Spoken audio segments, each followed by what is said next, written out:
Hi guys, welcome back again to my YouTube channel. On today's tutorial, I'll be teaching you how to make this really cute jumpsuit.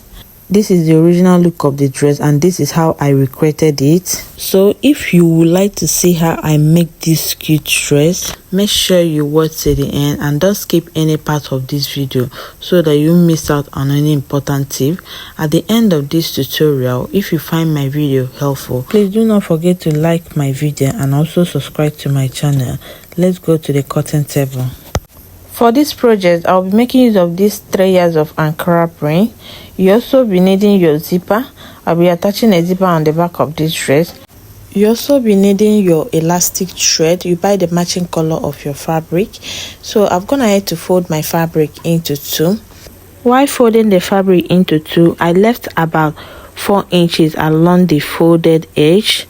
That's because I'm making a jumpsuit without any joining at the waistline, so I need that extra space for the crotch extension. So this extra inches will serve as my crotch extension. So I made a straight line here as an indication, and this line is where I will start placing my measurements. So from the starting point line, I will place half of my shoulder width, which is 8 inches.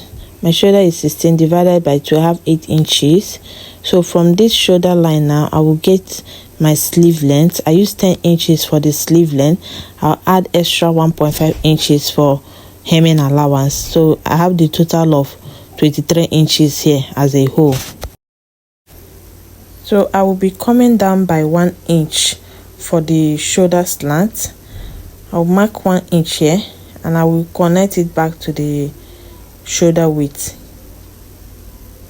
On this line I mark for my shoulder slant, I'll be marking my armhole depth, that's my arm opening. So I'll be using from my shoulder to nipple point measurement to determine that.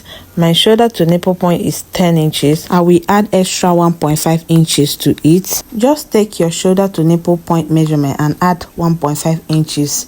That gives you your armhole depth. So I'll mark it here and I'll rule a line as an indication. To place your half length measurement, you will not start from this shoulder slant line, you will start at the top here. So from the top here, I will mark my half length, that's from the shoulder to the waistline. Mine is 17.5, but I will add extra 1.5 inches to it. So I will mark 19 inches. Whatever your half length is, please add 1.5 or 2 inches to it. So from this half length line, I will get my crotch depth. There's no need to mark the hip line since this is a free jumpsuit. To get the crotch line, I will divide the hip measurement by 4 and add 1.5 inches for ease. You can add between 1 to 2.5 inches depending on how free you want it to be. So I mark 12.5 for my crotch line. So from the waistline, I will mark the length of my jumpsuit. I use 20 inches plus 2 inches hemming allowance. So I'll go ahead and rule my lines out.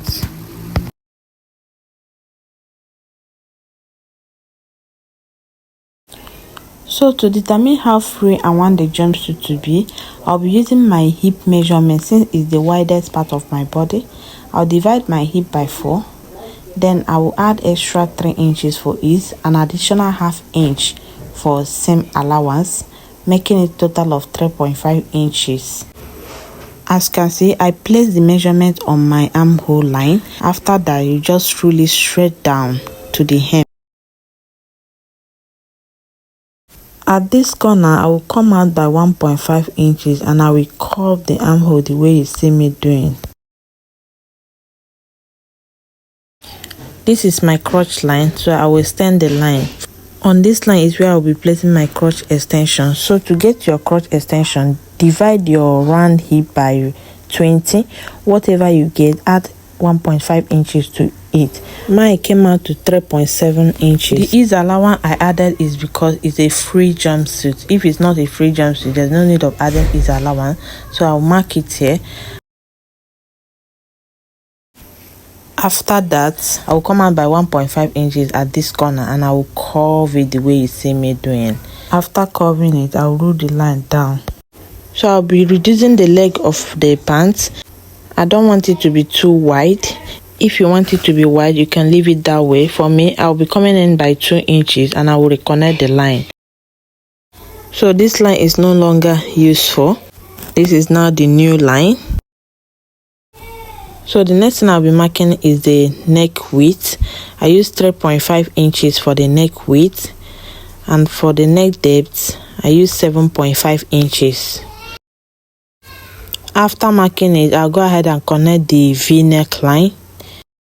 After marking the neckline, I'll be adding ½ inch on this crotch area for sewing allowance. I will also add on the neck area. After that, you can go ahead and cut it out. After cutting it out, I'll go ahead and fold another fabric for the back part. After folding it, I'll place the front part on it the way you see me doing. I left about 5 inches towards this folded edge. Can you see the 5 inches? So as this video progresses, you understand the reason for that, okay? So I will rule out the lines, the starting point line on the front part, so that I can place the neck width. I will mark 1.5 inches for the neck depth, and I will connect the neckline the way you see me doing. Connect it back to the front neck width. So the next thing now is to mark the back crotch extension. For the back crotch extension, I will mark 2.5 inches from the front crotch line to get the back crotch.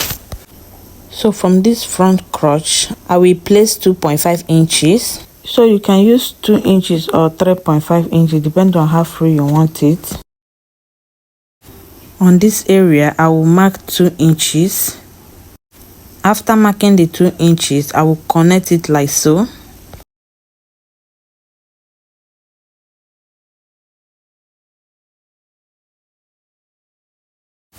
On this leg area, I will mark 1.5 inches and I will connect it the way you see me doing.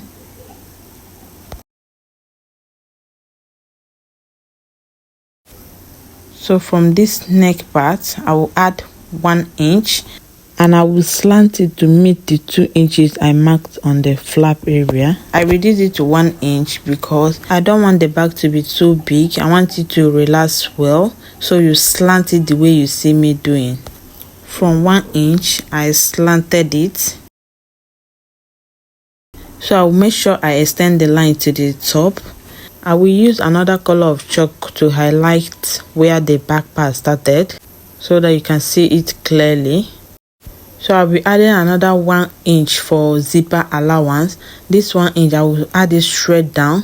So from the waistline, I will measure where I want the zipper to stop. So I measure down 9 inches. So I will add the 1 inch to that 9 inches I measured down. I will connect it like so. Just fix your eyes on the screen, you understand what I'm doing. Please ignore my markings. The chalk that I'm using is wet, that's why my lines are thick. I always confirm my measurement before cutting. Please don't add more than 1 inch for your zipper allowance. So I'll go ahead and cut my back part. If I get to where I added my zipper allowance, I will cut it like so. Can you see what I'm doing? So I'll go ahead and cut the rest off camera and I'll come back and show you what you will have. So this is what I have after cutting it out. I will notch the zipper allowance. For the purpose of accuracy, I will confirm my measurement. I have 2 inches that are added for the crotch area and 1 inch for zipper allowance. That's a total of 3 inches. I have 1 inch on this area and 1 inch for zipper allowance. That's a total of 2 inches on this side. So before I cut the facing, I will join the front crotch. But before that, let me just cut out the pocket.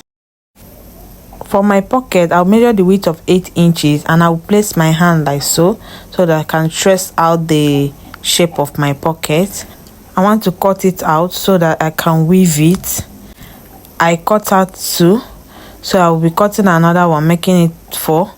I have 8 inches here for the width of the pocket, and the length of the pocket is also 8 inches. So for the front, I'll use ½ inch to sew the crotch area. After sewing it, I have something like this. I'll open it up now. Can you see that? I will now open the seam up and iron it properly. After that, I'll fold it back so that I can cut out my facing. I will fold a small piece of fabric. I'll put it under. I'll just trace out my facing the way you see me doing.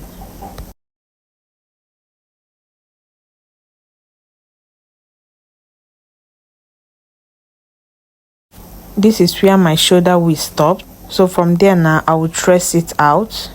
I will come down by 4 inches and I will curve the facing. After that, I'll cut it out. You can go ahead and use the facing to turn the neckline with 1/2 inch. I will also trace out the back facing and I will keep it aside. It's when I'm done fixing the zipper that I can turn the back neckline. So I will slash the back facing open because of the zipper allowance. As you can see, I've gone ahead to weave all the pieces. I normally weave my pants before joining it, so I'll go and join the back crotch.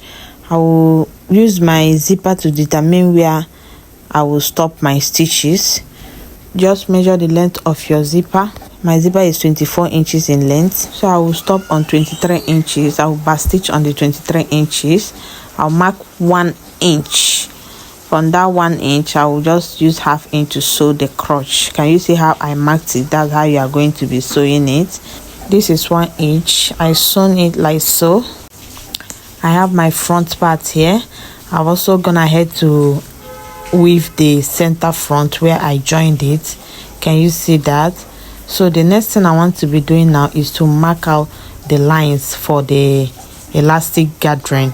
So I'll measure down from the shoulder to 17.5 inches, which is my half length. It's on my half length that I want the elastic gathering to start. So I will make a straight line there as an indication. From that 17.5 inches, I'll come down by 5 inches to determine where I want the gathering to stop. Please note that I'm marking this on the right side of the fabric. This is because I'll be sewing the elastic on the right side, so that's why I don't want my chalk to be that visible.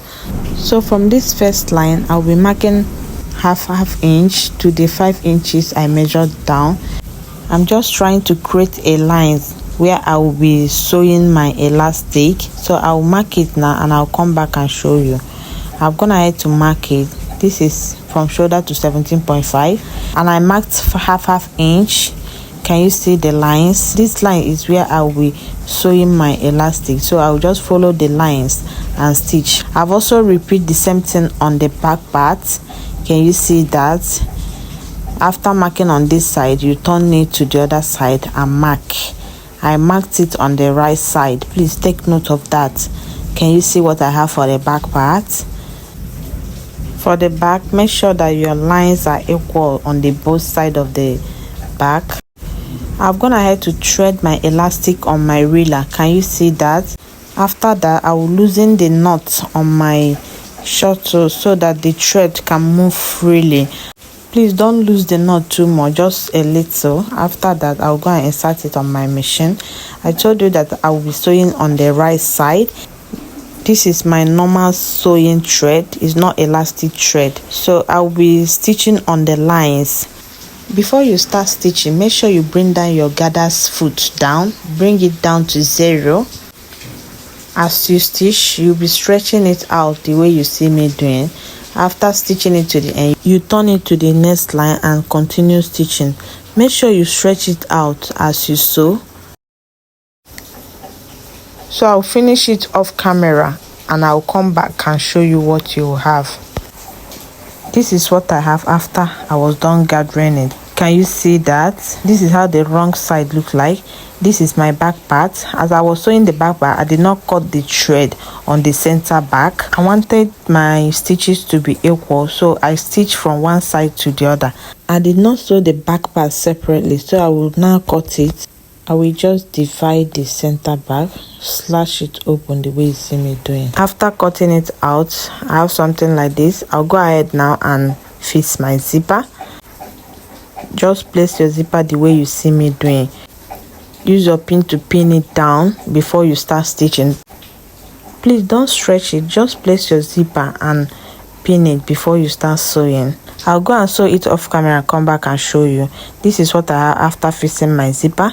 Can you see that? So when I was placing my zip, I make sure I place my zipper on 1.5 inches on this side, upper side that does not have elastic.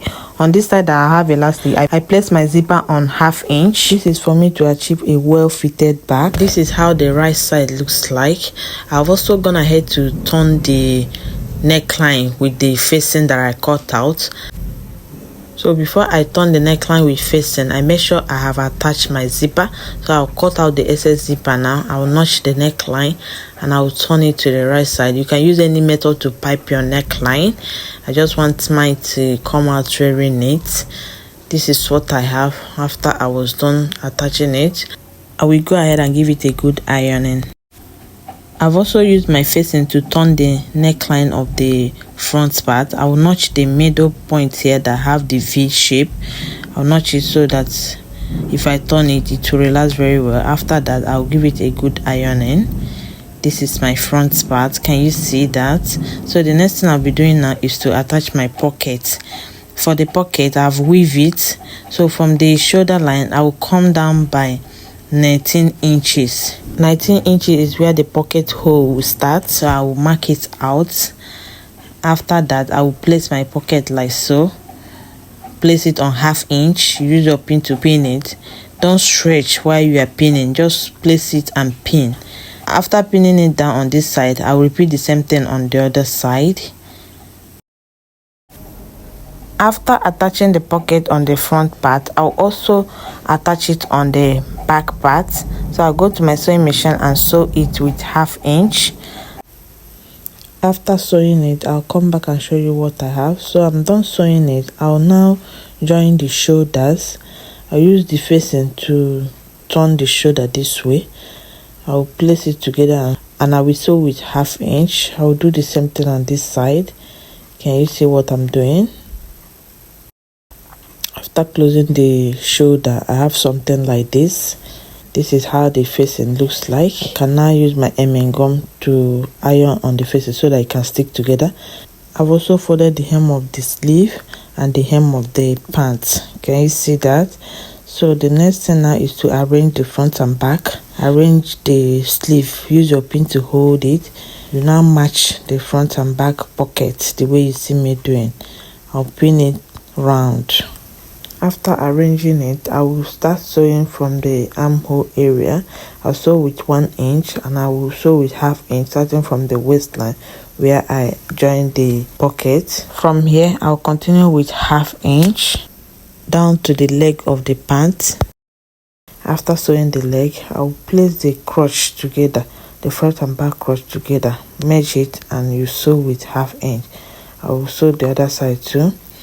After sewing it, I'll come back and show you. This is what I have after I was done sewing it. Can you see that? My pant is ready. I'll turn it to the right side now for you to see. So I have this tiny rope that I'll be attaching on the center front. The length of the rope is 38 inches. You can use any length of your choice. So I'll be attaching it here. To attach it, just cross the belt this way.